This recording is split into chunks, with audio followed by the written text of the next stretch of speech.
मार्ग मिळत नव्हता। अशा परिस्थितीमध्ये मोहन भाऊनी एक देवदूत म्हणून एक मोठं काम केलं की 55 दिवस त्यांनी सेंट्रलाइज किचन चालवलं, ज्याच्यामध्ये रोज 12,000 लोकांना अन्नदान करण्याचं त्यांनी एक पुण्याचं काम केलं। मग असा देवदूत आपल्याला पाहिजे की कॉलेजेस चालवणारा व्यक्ती पाहिजे?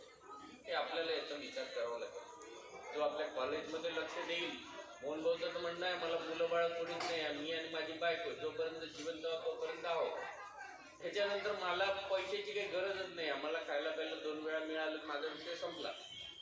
त्याच्यामुळे मला काही कमाई करायची नाही, पण मला फक्त एवढं करायचं आहे की माझ्या जनतेसाठी मी जास्तीत जास्त काय करू शकतो। तुम्ही माझ्या लोकमतमध्ये वाचलं असेल की सगळ्या विधानसभा क्षेत्रामध्ये सगळेच आमदार आहेत, त्या आमदारांपैकी कुठल्याही आमदारांनी मोहन भाऊचा विकास निधी आणलेला नाही, हे लोकमतमध्ये छापून आलेलं आहे। तुम्हाला आता यांनी पत्रकं जेव्हा घर चलो आमचं अभियान होतं त्या दरम्यान आमचे काही पत्रकं वाटले गेले, त्याच्यामध्ये ते नमूद केलं आहे तो विषय।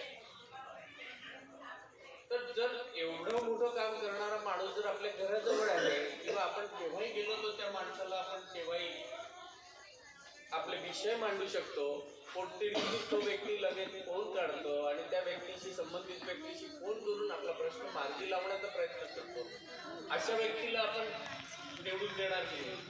मग अशा व्यक्तीला परत आपण 5 वर्षासाठी निवडून दिलं तर प्रलंबित जे काही कामं आहे, जे काही त्यांनी कामं प्रोव्हिजनमध्ये टाकलेले आहेत, जसं हा रोड असेल, सिमेंट करायचं असेल तर सिमेंट प्रोव्हिजनमध्ये टाकलं असेल तर तो रस्ता दुसऱ्याला माहिती नाही किंवा तो होणार नाही।